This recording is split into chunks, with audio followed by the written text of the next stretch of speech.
Hi everyone, welcome to another Sharewise webinar. I'm your host, Caitlin Chung, and today I am joined once again by the CEO of DigitalX, Lisa. Thank you so much for joining me again today, Lisa.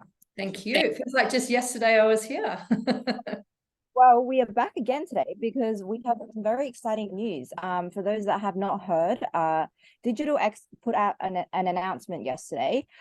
Basically, they have a new partnership with 3iQ, which is a Canadian digital asset fund manager, and K2 Asset Management, which is another ASX listed company. And they are working towards launching a spot Bitcoin ETF on the ASX. So before we get into the questions, once again, please feel free to put your questions into the chat for those who are joining us live. But let's get into it, Lisa. So first of all, tell us a bit more about 3iQ and K2 Asset Management and how you came to get into partnership with them. Yeah, well, it's quite an interesting one. So 3iQ is a Canadian counterpart, I guess, and they launched one of the first Bitcoin ETFs in Australia in a slightly different structure to what we're looking at and on a different exchange on Cboe. And I'll talk a bit more about them in a minute. And K2 is a great Australian fund manager, also listed, and they've got a whole lot of ETF structuring capability, which gives us the licensing muscle that we needed, which sort of filled a gap for us. And I guess there's sort of it's just one of those sort of timing aligning things and a few different relationships coming together, which is super exciting. And the 3iQ relationship, actually, we're very grateful the introduction came through our market maker for some of our other products, ZeroCap. Way back in January, and we were certainly very interested prior to January in looking at Bitcoin ETFs because I sort of felt as though having Bitcoin on the balance sheet and some of the struggles that the Cboe offerings had, which was around liquidity and volumes, I thought our balance sheet lent itself to looking at a Bitcoin ETF, but obviously things were very different back in January when we started talking to 3iQ. And as the year has progressed and, I think BlackRock, I think I've said this many times, but obviously I was thinking two different things at the same time. BlackRock making that announcement has sort of given everybody a big tailwind and a big boost in the industry and given it a lot of credibility. And I really felt like that was a line in the sand moment for everybody. So now we're pursuing with much more vigor, wanting to register a Bitcoin or lodge a Bitcoin ETF with the ASX. And then the other really exciting thing with 3iQ is sort of in the detail of that announcement and the non-binding MOU that we signed is this sort of two-way street where we do have the real-world asset tokenization capability. They do have global distribution. And then there's the sort of intersectionality of our two teams and, potentially other exciting products where we can sort of be a distributor for their products in Australia and they can distribute our products globally. So I always have this motto, I don't know if I say it out loud, of think local, act global. And one of the challenges I've always felt DigitalX face is being, having a global thematic because crypto is totally global. It's 24/7, like no one's ever seen anything like it, right? And then being in Australia, and I think it gives us that 24/7 global footprint, whilst at the same time, management at DigitalX is super aware we have to focus on getting the job done. We can't be actually acting global. So it gives us that ability to really be focused in Australia, get on with the job, but also have that bonus of the global reach and being able to kill two birds with one stone is sort of the way I look at it. And, but it's non-binding. We've got a lot of work to do to move up the mountain, but we're super excited. They're a great partner. We've developed a really good sort of relationship with them over the last 12 months, and I'm very excited. Wow, okay. And so logistically speaking, what will the structure of the fund be? So first of all, who will be the fund manager? Will it be DCC? Yeah, so our role will be the fund manager. So the way K2 operates is they will appoint us as the fund manager, and they do all the back end lifting, and we partner with them on that, which, as you know, is super important for an ETF. And plugging into all of their infrastructure is very important, and ironing out all the details is the mission now to get that really good quality ETF. I think that not all, I have an ETF background, by the way, we don't talk about it very much, but I'm still on the investment committee for RARI, which is Australia's first responsible investment ETF. So I've got a lot of hands-on experience of how important the back end is, how important that infrastructure and that team is, and K2 really bring that weight without us having to invest any more in staff, and to really just bring in that muscle there. And again, we're focused on revenue, we're focused on getting the job done, and allows us to actually move into this space, maximize. What our team does is we are specialist crypto fund managers. We have a Bitcoin fund. We know that we're excited that it's the #1 SQM performing fund. We get to bring that muscle and that skill set by being the investment manager. And then the K2 are using their muscle on the sort of construction, helping us lodge with the ASX. So there's an intention to lodge. There hasn't been a lodgement yet. I need to be really clear on that. And then 3IQ are just bringing that experience and also a different kind of pipeline. We're early days yet. We've got to get one lodge, but I'm really impressed by some of the products that they've offered globally. They've got an ETH staking ETF in Canada. There's some really exciting things that, we could work on, but I want to be really clear. We're going to just move in baby steps or winnable gaps, as I prefer to call them at DigitalX, and really focus on that one thing first, which is lodging that Bitcoin ETF. And probably in the background, there's also this opportunity around our other products and global distribution through the 3IQ network.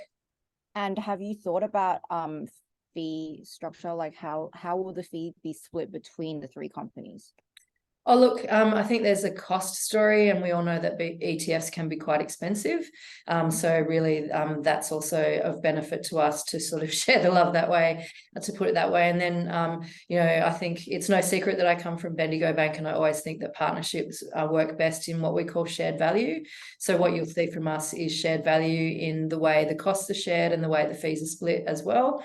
And then obviously, different organizations have different cost bases for what they're bringing to the table, and that's all been TBC, because it's a non-binding MOU so far, but obviously we wouldn't have chosen these partners or decided to work with these partners if we weren't all aligned on this shared value basis. And we each bring something different to the table, a different set of skills. And so we're excited that there's this really complementary synergy, and I think, a great partnership in the making, albeit a little unusual being three-way. And, even if you consider that we'll partner with market makers and custody people, and there's a whole lot of, I think, good news stories of partnerships coming through just in building that infrastructure for all of us. And for our viewers at home and investors who have been wanting to dip their toes into crypto, but aren't bothered to set up an account on another exchange, why is this ETF beneficial to them? Oh, look, so I'm a bit of a crypto purist, and I love tokenized fund structures. And even I can see that we define our strategy in now, next, and beyond. Now, the next 90 days, the next year, and beyond in the next 3 years. As much as I'm trying to bring the next now and the beyond into now, ETFs are the now product. So in 3 years' time, will we have a Web3 channel where we sell our products Web3? Absolutely. How long will that take today? We're working on it. We're working very closely with the ASX. I've very publicly said that inside the REWAP fund, we've got a leapfrog in that we've tokenized the fund structure. That leapfrog instrument itself will leapfrog ETFs altogether in the future. What we're talking about now is a now product for people who want to have crypto in their portfolios, don't want to go through the pain of all of the wallets. It is, I believe, the now product. I believed it a year ago. But the market just was not, the conditions weren't right. We saw what happened with the pioneers, and I would say now we're fast followers, which is always a better and more comfortable place to be. And it's a perfect structure for people who don't want to worry about wallets, but they want to get the upside of the potential of these markets. And I would call it a gateway product. And then if you look at how we structure the Sell My Shares business, I think there is appetite for different types of ownership of people who don't have brokerage accounts and things like that to actually access these markets in a different way. So we're super excited. Is there a little bit of obviously we're, as a listed company, we're also a Bitcoin proxy. I'd like to think that, our shareholders get upside to all of the strategic initiatives, the split between Sell My Shares and the crypto products, the broader story beyond Bitcoin on our balance sheet. And then I think there's people who have never even heard of DigitalX and will be much more comfortable with an ETF structure managed by us. So the way I would separate them is pure play Bitcoin ETF. But if you want to benefit from us generating the fees from it and global distribution and sell my shares, then DCC is the one for you.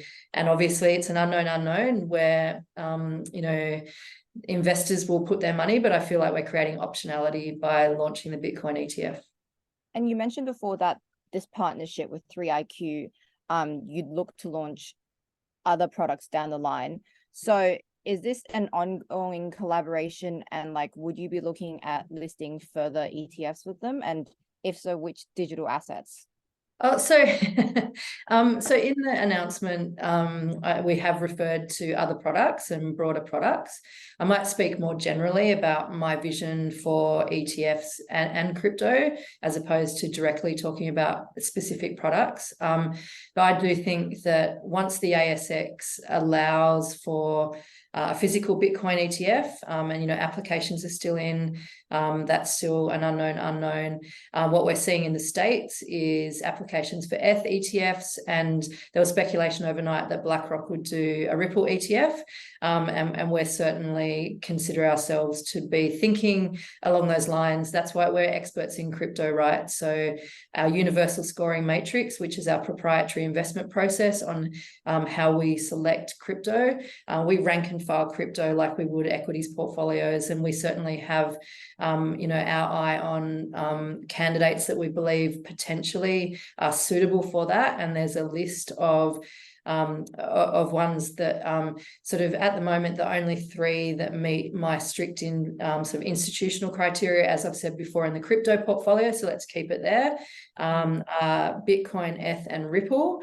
However, there are a few really interesting ones like Filecoin and a couple of opportunities around that where you're benefiting from that decentralized data capture, which the Real World Asset Tokenization Fund is a user of the IPFS.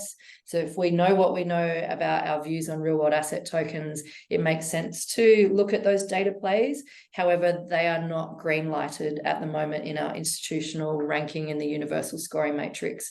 So there's work to do for the industry to get to understand what institutions and discerning investors want to see in their portfolios and those criteria. People aren't just going to throw money into things.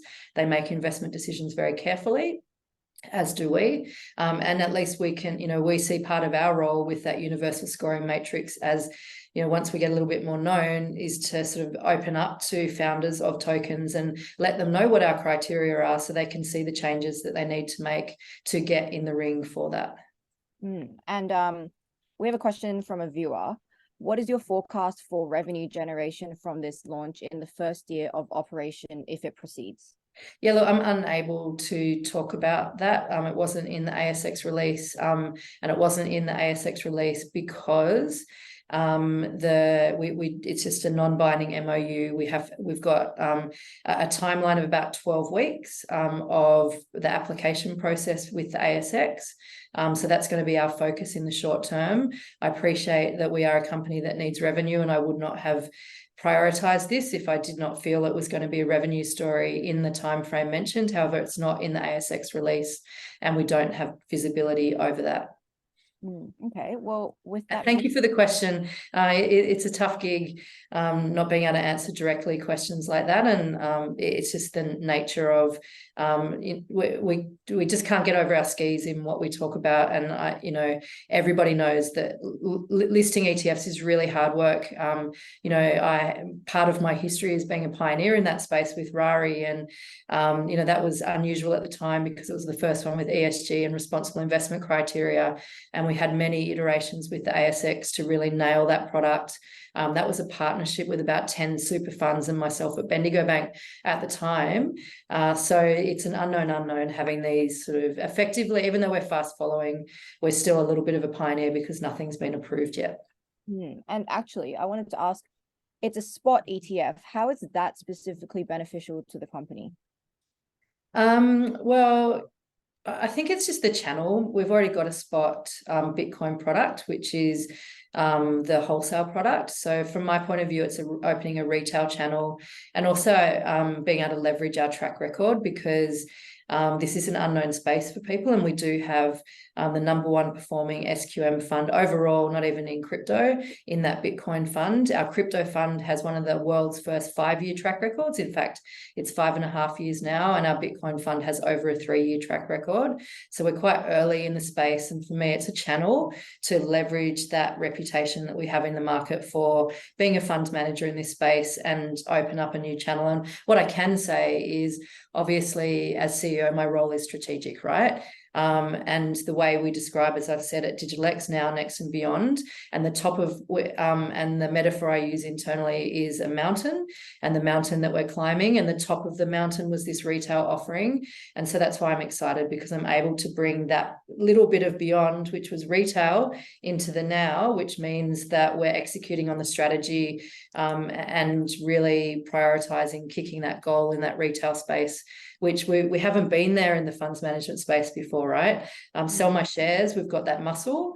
And then now we're going to have this ETF muscle with that partnership with K2, and it opens things up for joining the businesses together, which is sort of the desire, and, you know, bringing that strategy into the now.